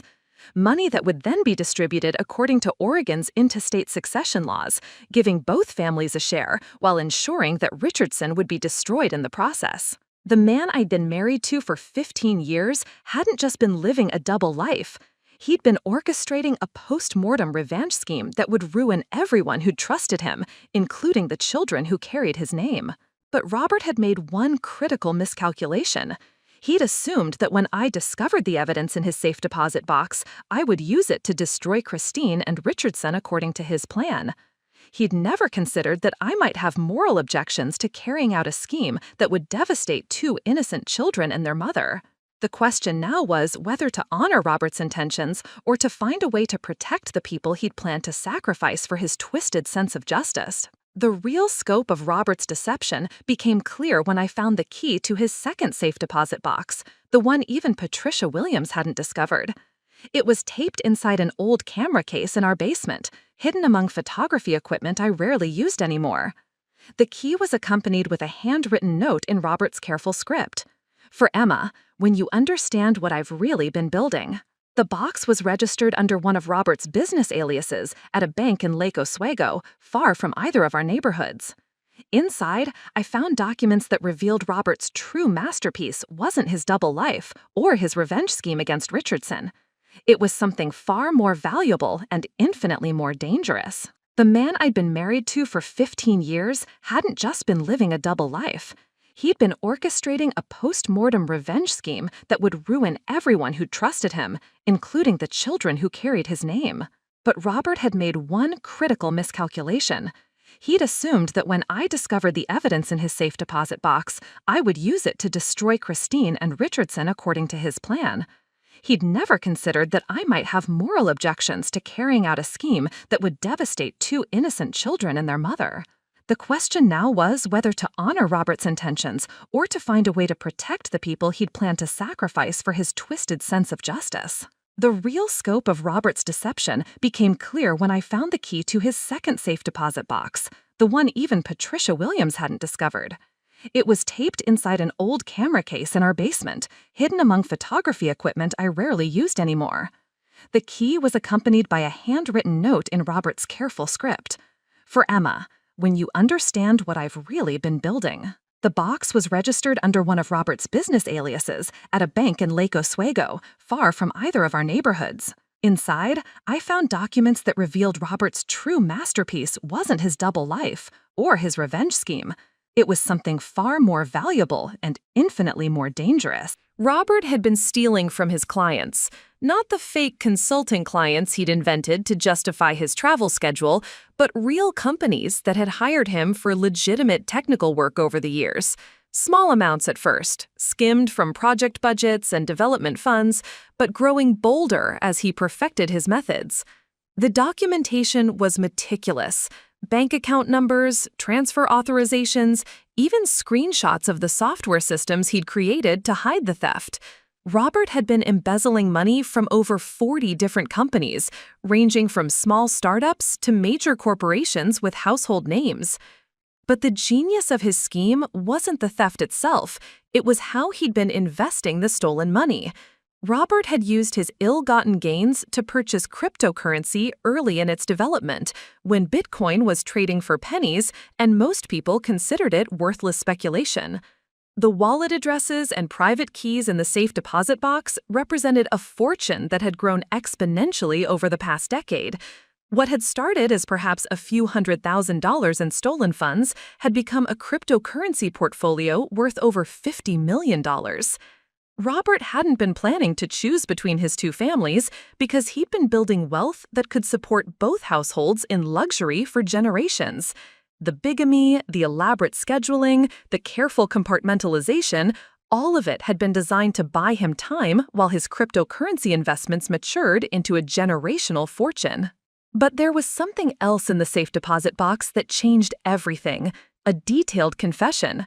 Not just of the bigamy or the embezzlement, but of the systematic way Robert had been manipulating both Christine and me to ensure we'd never discover his crimes. The confession revealed that Robert's cancer diagnosis was real, but his prognosis had been far better than he'd told either of us. The doctors had expected him to recover fully with treatment. Robert had chosen to refuse the most effective medications, allowing the cancer to progress while using his deteriorating condition to justify increasingly erratic behavior. He'd been slowly poisoning himself to death to avoid facing the consequences of his crimes. The confession explained Robert's real plan for his hidden fortune. After his death, both wives would eventually discover evidence of his theft and embezzlement. The resulting FBI investigation would freeze all traditional assets, while authorities traced the money back to its legitimate owners. But the cryptocurrency wallets would remain hidden, protected by encryption and accessible only to whoever found the keys in the safe deposit box. Robert had expected me to be the one to find this final cash, based on his assessment of my investigative skills versus Christine's trusting nature. He'd been counting on my methodical approach to unraveling his deceptions, knowing I would eventually discover all the layers of his scheme. But the confession revealed something that made me physically sick. Robert had been testing both families during his final months, evaluating our reactions to stress and financial pressure to determine who deserved to inherit his stolen fortune. The medical appointments, the insurance updates, the legal meetings with Richardson, all of it had been designed to observe how Christine and I responded to uncertainty about our financial futures. According to his notes, I had passed his test by hiring Patricia Williams and conducting my own investigation. I'd shown the initiative and intelligence Robert believed necessary to manage a complex criminal inheritance. Christine, by contrast, had failed by trusting Richardson and accepting legal advice without conducting independent research. In Robert's twisted logic, I had earned the right to inherit his stolen millions by proving I was capable of the same moral flexibility he'd demonstrated throughout his adult life. The confession included detailed instructions for accessing the cryptocurrency wallets, laundering the money through legitimate investments, and creating a paper trail that would make the funds appear to come from legal sources. Robert had spent years researching money laundering techniques, studying how criminals converted illegal gains into respectable wealth. But he'd also included something unexpected: evidence that would allow me to return the stolen money to its rightful owners if I chose to do so. Bank routing numbers, corporate contact information, even calculations showing how much interest and penalties should be added to make the victims whole. Robert had given me the choice between becoming wealthy through his crimes or doing the right thing at considerable personal cost. It was his final test, delivered from beyond the grave. The documentation in the safe deposit box also revealed why Richardson had been so confident about challenging my inheritance claims. Robert had told the lawyer about the cryptocurrency portfolio, promising Richardson a substantial percentage for handling the legal complications after his death.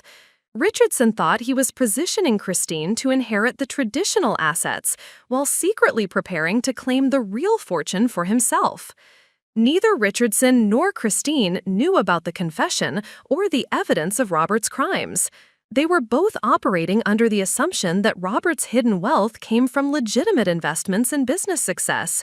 When the estate case went to court, Richardson planned to produce evidence that would give Christine the house and savings accounts while directing the cryptocurrency windfall to shell companies he controlled. Robert had been playing everyone against each other, promising each person something different, while maintaining control over who would ultimately benefit from his lifetime of deception and theft. But as I sat in my car outside the Lake Oswego Bank, holding $50 million worth of stolen cryptocurrency keys, I realized Robert had made one final miscalculation. He'd assumed that discovering his crimes would make me complicit in them, that knowing about the stolen money would corrupt me the same way it had corrupted him. He'd never considered that learning the truth about his character might make me more determined to do the right thing, regardless of the personal cost. The confession had revealed that Robert viewed both his families as investments in his own legacy, relationships he'd cultivated to serve his purposes, rather than people he genuinely loved. Christine and her children, me and our marriage, even Richardson's legal services, we'd all been tools in a scheme designed to benefit only Robert himself. But Robert was dead, and the choice of what to do with his stolen legacy was now mine alone. I could follow his instructions and become wealthy beyond imagination, or I could find a way to return the money to its rightful owners while protecting Christine and her children from the consequences of their father's crimes. The question was whether justice required destroying the lives Robert had built with stolen money, or whether mercy demanded finding a way to make things right without punishing the innocent people who'd been unknowing beneficiaries of his theft. 2 weeks after discovering Robert's confession, I arranged to meet with FBI Special Agent David Torres. I couldn't simply turn over Robert's confession and walk away. Christine and her children deserved protection from the legal catastrophe about to unfold. My plan required perfect timing. Richardson expected me to escalate my inheritance dispute, playing into the legal battle he'd orchestrated with Robert. Instead, I would give him exactly what he thought he wanted, while documenting his criminal behavior for federal investigators. I called Richardson's office requesting an urgent meeting about new evidence regarding Robert's estate. His secretary scheduled the appointment for Friday, giving me 5 days to coordinate with Agent Torres. Mrs. Sinclair, what you're describing could make you an accessory after the fact, Agent Torres warned during our initial meeting. If you knew about your husband's crimes and failed to report them, that's a federal offense. I'm reporting them now, I replied, and I'm offering to help recover stolen funds and gather evidence against Richardson, but I need guarantees that Christine Parker and her children will be protected. Agent Torres explained the FBI typically offered immunity deals to cooperating witnesses who provided evidence leading to asset recovery and prosecution of other criminals.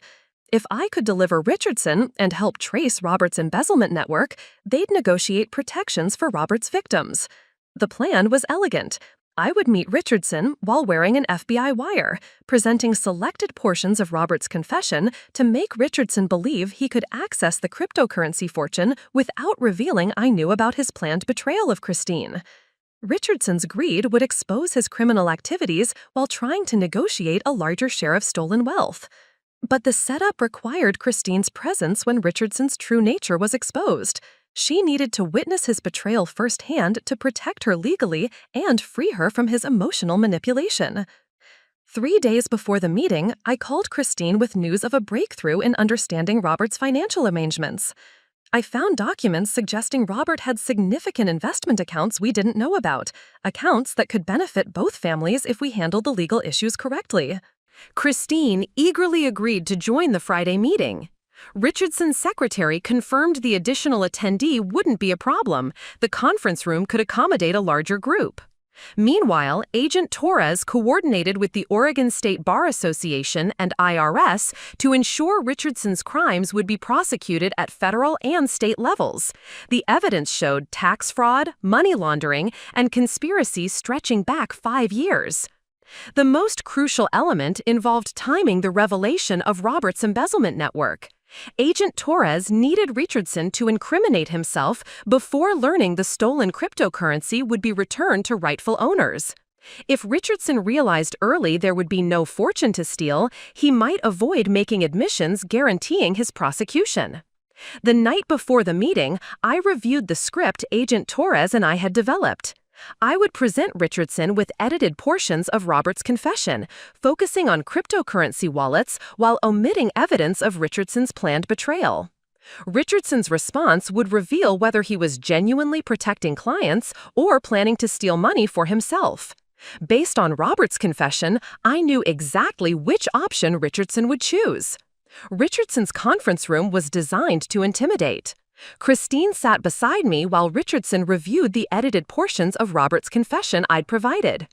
"This is extraordinary," Richardson said, unable to hide his excitement. "Emma, where exactly did you find these documents?" "In Robert's safe deposit box," I replied, "the one I accessed as his surviving spouse." Christine looked up sharply. "Bobby had a safe deposit box I didn't know about?" Richardson's smile was reassuring. "Christine, it's common for business owners to maintain separate security arrangements. This doesn't reflect any lack of trust in your relationship." I could see the calculation in his eyes. Richardson was already planning how to access the cryptocurrency wallets, mentally calculating his percentage of $50 million. "The question is how we handle this discovery legally," Richardson continued. "Cryptocurrency presents unique challenges in estate law." "What kind of challenges?" Christine asked. "Well, technically, these assets belong to Robert's estate and should be distributed according to his will. But if we're not careful about reporting this discovery, it could trigger tax complications that would significantly reduce the inheritance." "Are you suggesting we don't report the discovery?" I asked, giving him the opening he wanted. "I'm suggesting we explore all options before making hasty decisions. If these cryptocurrency wallets were accessed gradually and converted to legitimate investments, the tax implications could be managed more efficiently." Christine frowned. "Tom, that sounds like hiding money from the government." Richardson's laugh was condescending. "Christine, I'm talking about sophisticated tax planning. Wealthy families use these strategies constantly." "What about Emma's claims to the estate?" Christine asked. This was the moment I'd waited for. Richardson pulled out a thick folder I recognized as fabricated evidence.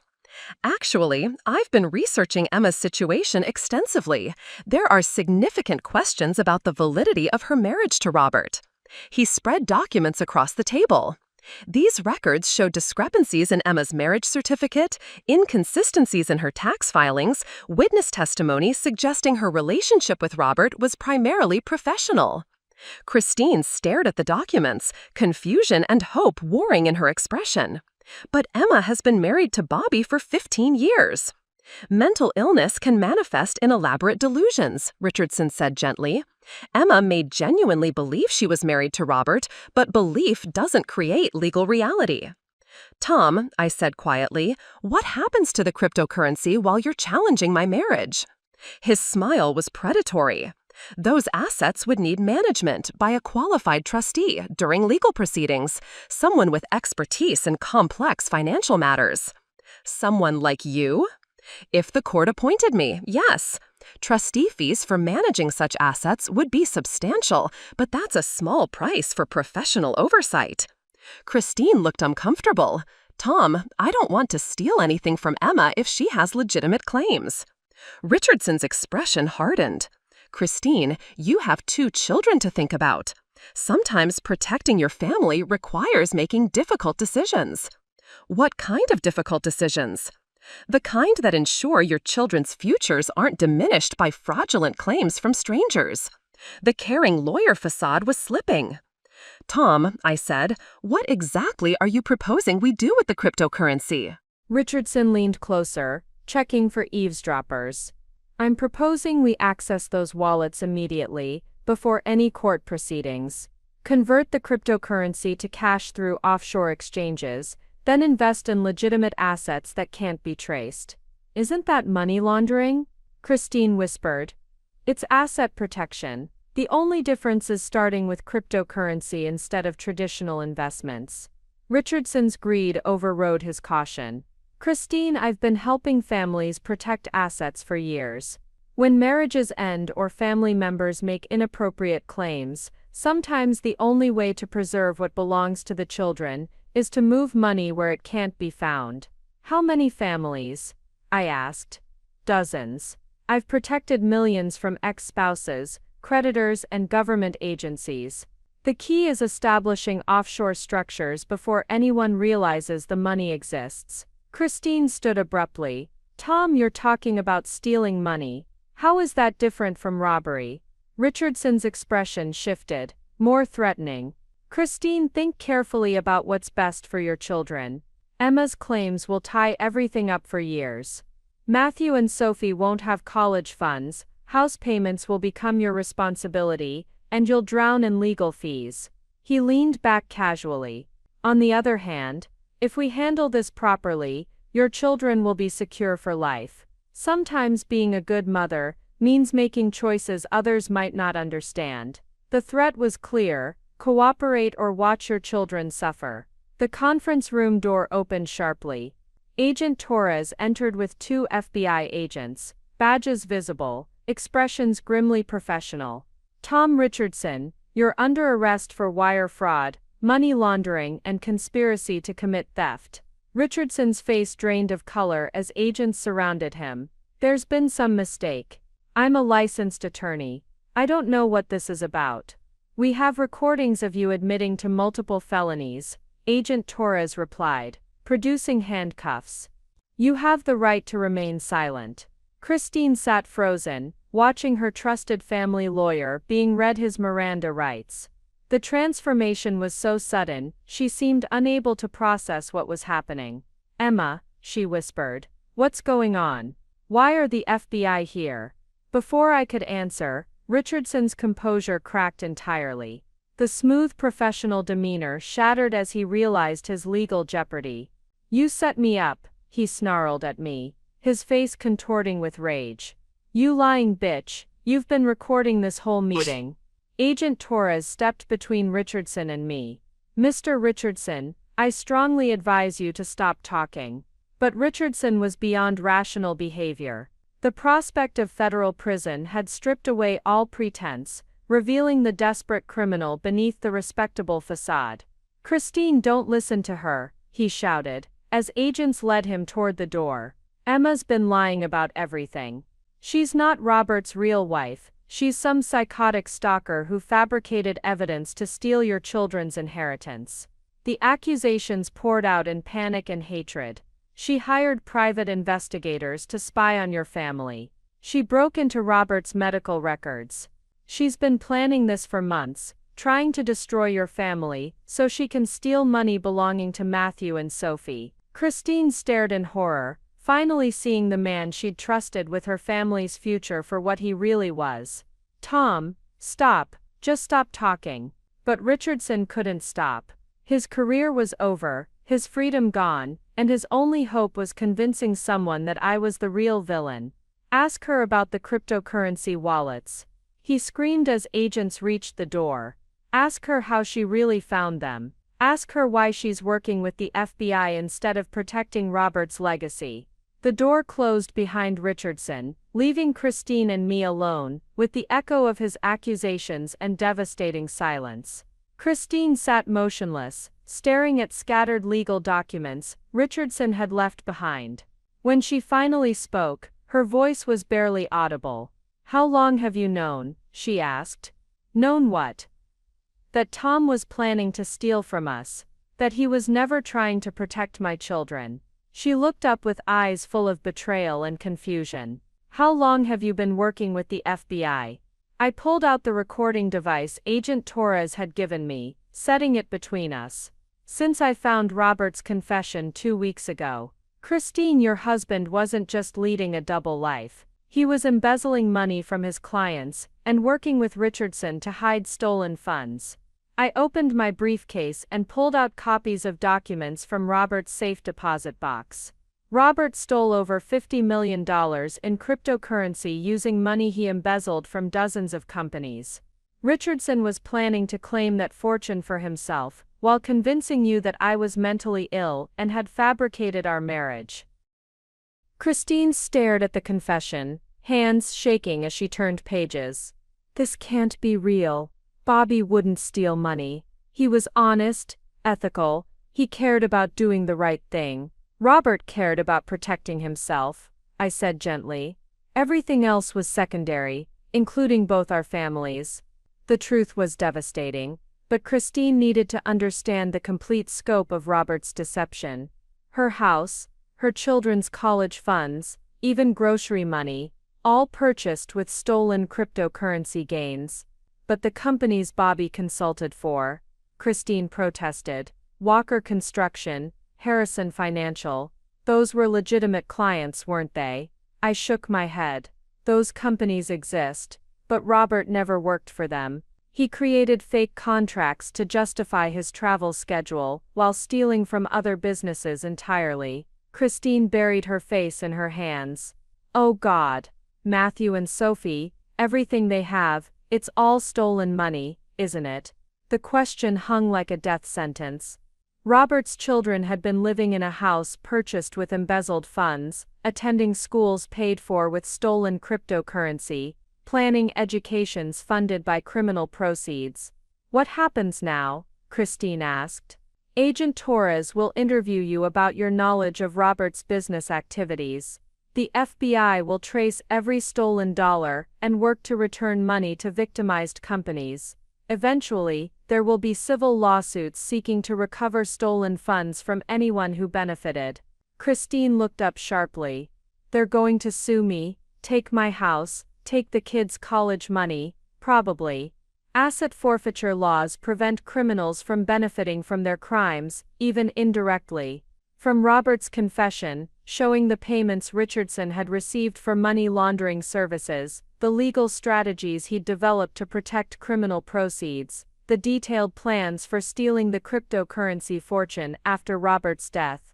Richardson was never protecting your family's interests. I continued. He was protecting a criminal conspiracy that would have left you and your children with nothing while he disappeared with $50 million in stolen funds. Christine stared at the evidence, her understanding of the past 12 years crumbling with each revelation. The man she'd trusted to guide her through the most difficult period of her life had been planning to rob her children while framing me for crimes I'd never committed. But why? She whispered. Why would Tom do this to us? We trusted him. The kids called him Uncle Tom. He came to birthday parties, he knew our family. Because Richardson is a sociopath who views other people as resources to be exploited, I said bluntly. He maintained relationships with you and Robert because those relationships were profitable. When Robert died and left behind millions in stolen cryptocurrency, Richardson saw an opportunity to claim that fortune for himself. The conference room door opened again, and Agent Torres returned with a folder thick with legal documents. Mrs. Parker, Mrs. Sinclair, he said, taking a seat at the table. I need to explain what happens next, and I'm afraid it's going to be difficult for both of you to hear. Agent Torres opened his folder and spread out a timeline that showed the scope of the FBI's investigation. Based on Mrs. Sinclair's cooperation, we've identified 43 companies victimized by Robert's embezzlement scheme. The total stolen exceeds $52 million. Christine stared at the numbers. $52 million. Bobby's consulting business only brought in maybe $200,000 a year. Mrs. Parker, Your husband was using his technical skills to access client financial systems and transfer money to cryptocurrency wallets he controlled. Over 15 years, those small thefts accumulated into a massive fortune. Agent Torres pulled out another document. Your house was purchased with proceeds from stolen funds. The same is true for your children's college accounts and most household assets. What does that mean for Matthew and Sophie? Christine asked. Under asset forfeiture laws, property purchased with criminal proceeds is subject to seizure. However, Mrs. Sinclair has made a proposal that could protect your children. Christine looked at me with desperate hope. What kind of proposal? Your children are innocent victims, I said simply. They don't deserve to be punished for their father's choices. Agent Torres nodded. Mrs. Sinclair has agreed to cooperate fully and facilitate the return of all stolen cryptocurrency. In exchange, the FBI will recommend that the court allow you to retain certain assets for your children's basic needs. Your house will likely be sold, but proceeds above the mortgage balance could be placed in a trust for Matthew and Sophie's education. Agent Torres explained. Your vehicles and personal property would remain yours. Christine turned to me, tears streaming. Why would you help us? After everything Bobby did, why would you care what happens to my children? Because they didn't choose to have a criminal father, I replied. They deserve a chance at a normal life. What about Richardson? Christine asked. Tom Richardson faces 20 to 30 years in federal prison. Wire fraud, money laundering, conspiracy, and racketeering. His law license will be revoked. Christine shook her head. Tom has a wife, children of his own. Richardson's family will face similar asset forfeiture proceedings, Agent Torres said. The difference is that Mrs. Richardson was likely aware of her husband's activities, while you were genuinely deceived. There's something else, Agent Torres continued. Richardson has been operating this scheme for at least a decade. We're looking at dozens of additional victims and millions more in stolen assets. The pattern was clear. Richardson had been preying on vulnerable families for years, using his legal expertise to facilitate financial abuse while positioning himself to claim the proceeds of his clients' crimes. 3 days after Richardson's arrest, Agent Torres called with updates revealing the scope of the criminal network. We found evidence Richardson had been running this operation for over 12 years, with your husband as one of his earliest partners. Richardson had targeted people in vulnerable situations, divorces, deaths, business disputes, offering asset protection services while systematically stealing their money. Robert had been recruited for his technical skills, developing sophisticated cryptocurrency laundering methods. Christine and I met at her house in Selwood. The FBI had finished processing it as evidence, and she was allowed to return while legal proceedings determined its fate. The kids keep asking when things will go back to normal, Christine said. I don't know how to explain that normal doesn't exist anymore. Matthew and Sophie were staying with Christine's parents while she dealt with the legal complexity. The children knew their father had died and there were grown-up problems to solve, but didn't understand their childhood had been funded by stolen money. Have you decided what to tell them about Robert? I asked. Christine stared at family photos lining the mantelpiece. I keep thinking they deserve the truth, but how do you tell children their father was a criminal? The companies Robert stole from are being reasonable about asset recovery, I offered. They understand you and the children are victims too. There's something else I need to tell you, Christine said, pulling out financial documents. I've been working with a new lawyer to calculate how much of our assets came from legitimate versus stolen sources. The analysis was heartbreaking. Christine's lawyer had traced every major purchase back to its source. Less than 15% of their wealth had come from legitimate income. Bobby's actual consulting work brought in about $30,000 a year, Christine explained. Everything else came from cryptocurrency sales funded by embezzled money. Christine's decision was remarkable. I'm not going to fight the asset forfeiture. I'm not going to hire expensive lawyers to keep money stolen from innocent people. Bobby's victims deserve their money back, even if my children and I lose everything. Her choice meant full cooperation with restitution, allowing stolen funds to be returned within months rather than years of litigation. The companies Bobby stole from have families too, she said. My children don't deserve security more than those families deserve justice. 6 months after Richardson's arrest, the criminal cases began moving through the federal court system with devastating efficiency. Richardson had initially planned to fight the charges, claiming he'd been manipulated by Robert and was as much a victim as anyone else. But the evidence Agent Torres had gathered was overwhelming. The recordings from our meeting showed Richardson admitting to multiple felonies while threatening to destroy Christine's family if she didn't cooperate with his money laundering scheme. His own computer files revealed years of criminal activity involving dozens of clients. Most damaging of all, Robert's confession had documented Richardson's role in developing the cryptocurrency laundering operation from its inception. Faced with evidence that guaranteed conviction at trial, Richardson finally accepted a plea agreement: 25 years in federal prison, complete disbarment, and forfeiture of all assets linked to his criminal activities. His wife and teenage children lost their home, their savings, and their father's reputation in a single court hearing. Richardson's sentencing was brutal to watch, Agent Torres told me afterward. His family was in the courtroom crying while the judge read the victim impact statements from the companies he'd helped Robert steal from. One small business owner talked about laying off employees because Richardson had embezzled their payroll funds. The human cost of Richardson's crimes extended far beyond the dollar amounts involved. Families had lost their homes when small businesses failed due to embezzlement. Employees had been laid off when their companies couldn't make payroll after Richardson and Robert drained their accounts. Retirees had seen their pension funds disappear when Richardson helped hide assets from government oversight. But Richardson's downfall had also triggered a broader investigation that was exposing criminal networks throughout the Pacific Northwest.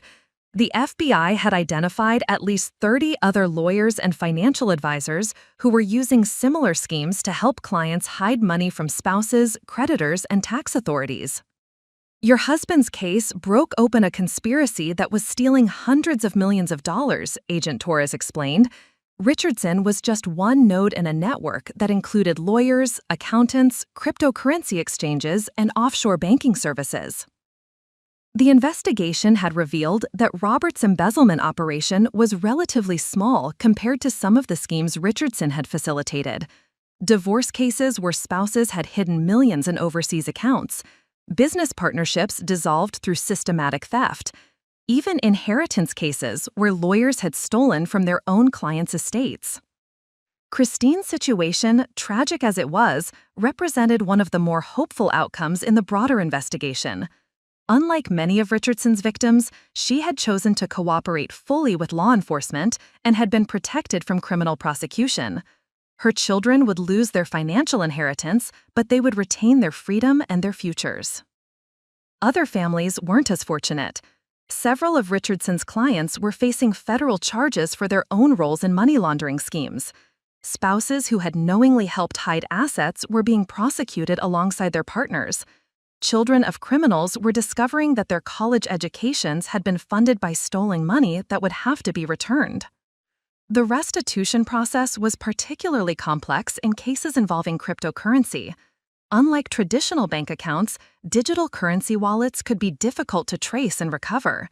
Some of the companies Robert had embezzled from would receive full restitution, while others would recover only partial amounts depending on what assets could be located. The cryptocurrency recovery alone will take years, Agent Torres admitted. We're working with international law enforcement to trace funds through multiple exchanges and jurisdictions. Some of the money may never be recovered. But there was also positive news emerging from the investigation. Several cryptocurrency exchanges had implemented new security measures designed to detect the kind of systematic theft Robert had perpetrated. Financial institutions were developing better oversight procedures for detecting unusual transaction patterns. Even small businesses were learning to protect themselves from the technical vulnerabilities Robert had exploited. The companies that did receive restitution were often generous in their approach to the Victim Assistance Fund. Understanding that innocent families like Christine's had been harmed by the same criminals who had stolen from them, several businesses had contributed additional money to help those families rebuild their lives. Christine had used her assistance fund allocation to enroll in a nursing program, returning to the career she'd abandoned when she married Robert and became financially dependent on his supposed consulting income. It was difficult balancing education with raising 2 children alone, but she was determined to build a legitimate life that didn't depend on anyone else's financial support. "I wake up every morning knowing that everything I have I've earned honestly," she told me. "That's worth more than any amount of stolen money could have been," she told me, during one of our occasional coffee meetings. Matthew and Sophie were adjusting to their new circumstances with the resilience that children often display in the face of adult catastrophes. They'd moved to a smaller apartment in a less expensive neighborhood, but they were still in the same school district and maintained friendships that provided stability during the transition. The hardest part for them was understanding why their father's reputation had been destroyed. Other children at school had heard their parents discussing the case, and Matthew in particular struggled with defending a father he was gradually learning had been very different from the man he'd known. We decided to be honest with them about Bobby's crimes, Christine explained. Not the technical details, but the basic truth that their father had stolen money from innocent people and that we're working to make things right. The children's counselor had recommended this approach, suggesting that age-appropriate honesty would be healthier in the long term than elaborate deceptions designed to protect their father's memory. Matthew and Sophie would grow up knowing their father had made terrible choices, but they would also understand that they weren't responsible for his crimes or defined by his legacy.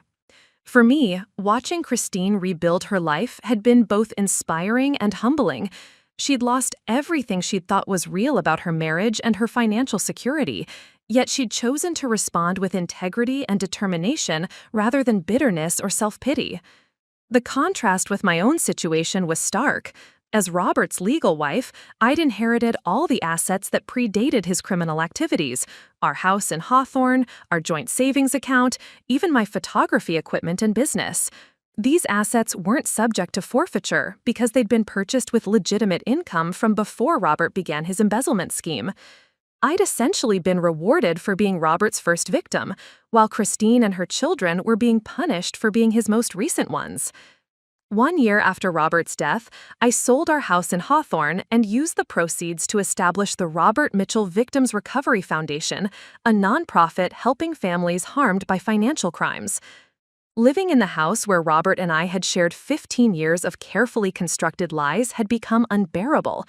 Every room contained poisoned memories: the home office where he'd planned his schemes, the kitchen where he'd taken calls from Christine while I cooked dinner, the bedroom where he'd held me while lying about his other life. Creating something positive from the wreckage gave me purpose that mere survival couldn't provide. Robert had stolen my ability to trust, but I could help other families navigate similar betrayals. The foundation's first client was Christine herself. The Victim Assistance Fund had helped her through nursing school, but she needed ongoing support transitioning to financial independence. "I never expected to be starting over at 35, she said during our first official meeting. "When I married Bobby, I thought I was set for life. I gave up my nursing career because we didn't need my income." That was part of Robert's strategy, encouraging both of us to become financially dependent, ensuring we'd be less likely to ask difficult questions about his wealth sources. The foundation connected Christine with other families experiencing similar betrayals, people who understood the unique trauma of discovering their lives had been built on criminal proceeds. "The isolation is the worst part," explained Maria Santos, whose husband had embezzled from his employer. "People think you must have known something. They don't understand how sophisticated these deceptions can be." Support group meetings revealed disturbing patterns, but also remarkable resilience. Wives kept deliberately ignorant of husbands' business activities, children raised in luxury without knowing their fathers were criminals, but also families choosing honesty over denial, cooperating with law enforcement rather than fighting to keep stolen assets. My photography work evolved from hobby to full-time career, documenting social justice issues, specializing in families affected by financial crimes. Each photograph told stories of ordinary people disrupted by others' greed, but also stories of recovery and community support. A photo exhibition at Portland's Museum Craft drew attention from law enforcement and victim advocacy groups. Agent Torres studied images of Richardson's former client thoughtfully. "These photographs show something spreadsheets and court documents can't capture," he said. "The human reality of financial crimes and the recovery that's possible when people face the truth." The exhibition led to speaking opportunities at financial crimes conferences. Initially difficult because they required reliving painful experiences publicly, these presentations helped other families navigate similar situations. Intelligent, educated people can be completely deceived by criminals they trust, I would tell audiences. The sophistication has nothing to do with victims' intelligence. It has everything to do with criminals' willingness to exploit trust. Gara had once tried to gaslight me about my relationship with Robert. "Yes," I told her honestly, "I loved the man I thought he was, but that man wasn't real. Your father created a character for me to love, just like he created a different character for your mother to love." Were you sad when you found out he wasn't real? Matthew asked with the directness that 10-year-olds could bring to impossible questions. "I was heartbroken," I said, "but learning the truth was still better than living a lie, even if the lie was more comfortable." 2 years after Robert's death, I stood in the cemetery where his funeral had taken place, where Christine and I had first discovered each other's existence. The headstone still read, "Robert James Mitchell, beloved husband and father," though the irony of that inscription had taken on layers of meaning I couldn't have imagined that first devastating day. The cemetery visit wasn't about grief anymore. It was about closure, about finally understanding the full scope of what Robert had done and why he'd chosen to orchestrate his own destruction rather than face the consequences of his crimes. Agent Torres had recently closed the last aspects of the financial investigation, and his final report revealed details about Robert's state of mind during his final months that no one had suspected. Hidden among his personal papers, investigators had found a journal documenting his growing awareness that his criminal empire was unsustainable. Robert had known his embezzlement would eventually be discovered. The companies he'd stolen from were implementing better security measures. Richardson's other criminal activities were attracting law enforcement attention. The cryptocurrency markets he'd relied on for laundering were facing increased government regulation. Most significantly, Robert had been diagnosed with early-stage cancer that had an excellent prognosis with proper treatment. His decision to refuse the most effective medications hadn't been about avoiding a longer legal battle. It had been about maintaining control over the narrative of his life until the very end. He orchestrated his own death, Agent Torres had explained during our final meeting, because he couldn't bear the thought of spending 20 years in federal prison while his victims recovered their money and his families learned the truth about his character. The journal revealed that Robert viewed his death as the ultimate manipulation, a way to trigger events that would expose Richardson's crimes while positioning both his wives to benefit from the restitution process. He'd expected Christine and I to fight over his estate, leading to investigations that would recover the stolen millions while destroying the lawyer he'd come to see as a liability. But Robert had fundamentally misunderstood both women he'd claimed to love. He'd assumed we would be motivated by greed and self-interest, that discovering his hidden fortune would corrupt us the same way wealth had corrupted him. He'd never considered that we might choose integrity over financial advantage, or that we might work together to protect innocent people rather than competing to inherit stolen money. Standing beside Robert's grave, I thought about the conversation I'd had with Christine the previous week. She'd completed her nursing program and found a position at a pediatric clinic, work that gave her genuine satisfaction after years of financial dependence on criminal proceeds. "I make $38,000 a year," she'd told me with pride that would have seemed impossible 2 years ago. "Every penny of it honest. Every day of work something I can be proud of. Matthew and Sophie understand that we don't have much money, but they also understand that what we have is ours." The children were thriving despite the dramatic change in their circumstances. Matthew had discovered a talent for mathematics that might lead to college scholarships, while Sophie had found joy in community theater programs that cost nothing but provided rich creative experiences. They were learning that happiness didn't require the expensive lifestyle their father had provided through theft. Christine's transformation had been remarkable, but it wasn't unique among the Foundation's clients. Time after time, I'd watched families discover strength they didn't know they possessed when they chose honesty over denial, moral clarity over financial advantage. The foundation now served over 200 families affected by financial crimes, providing support that ranged from practical assistance to emotional counseling. The network of people who'd survived financial betrayal had become a community that supported each other through the complex process of rebuilding lives shattered by crimes they'd never known were being committed. But perhaps the most significant outcome of Robert's crimes wasn't the money recovered or the criminals prosecuted. It was the relationships that had emerged from the wreckage of his deception. Christine and I had become genuine friends, bound by shared experience in ways that had nothing to do with the man who'd betrayed us both. Our children, for I'd come to think of Matthew and Sophie as family, were growing up with an understanding of moral complexity that would serve them well in navigating their own adult relationships. They'd learned that love wasn't always honest, that trust required verification, and that sometimes the people who seemed most reliable were the ones capable of the deepest deception. As I prepared to leave the cemetery, I noticed fresh flowers on Robert's grave. Not expensive funeral arrangements, but a simple bouquet of wildflowers that looked like something a child might have picked. A small card was tucked among the stems. "We forgive you, but we won't forget. M&S." Matthew and Sophie had chosen to visit their father's grave without telling either Christine or me. They'd decided on their own to offer forgiveness while maintaining clear boundaries about his legacy. It was a level of emotional sophistication that spoke well for their future relationships and moral development. The final lesson of Robert's elaborate deception wasn't about the sophisticated methods criminals use to steal money or maintain double lives. It was about the power of choosing integrity when integrity comes at great personal cost, about finding strength in truth even when lies would be more comfortable. Robert had spent 15 years constructing elaborate falsehoods designed to let him have everything he wanted without facing consequences for his choices. His death had triggered events that exposed every lie, recovered every stolen dollar, and left his victims better positioned to build honest lives than they'd been when living his deceptions. Christine was right when she told audiences that her children would grow up knowing their father was a criminal. But they would also grow up knowing that people could choose to do the right thing even when the right thing was difficult, even when it meant giving up financial advantages, even when it meant starting over with nothing but integrity and determination.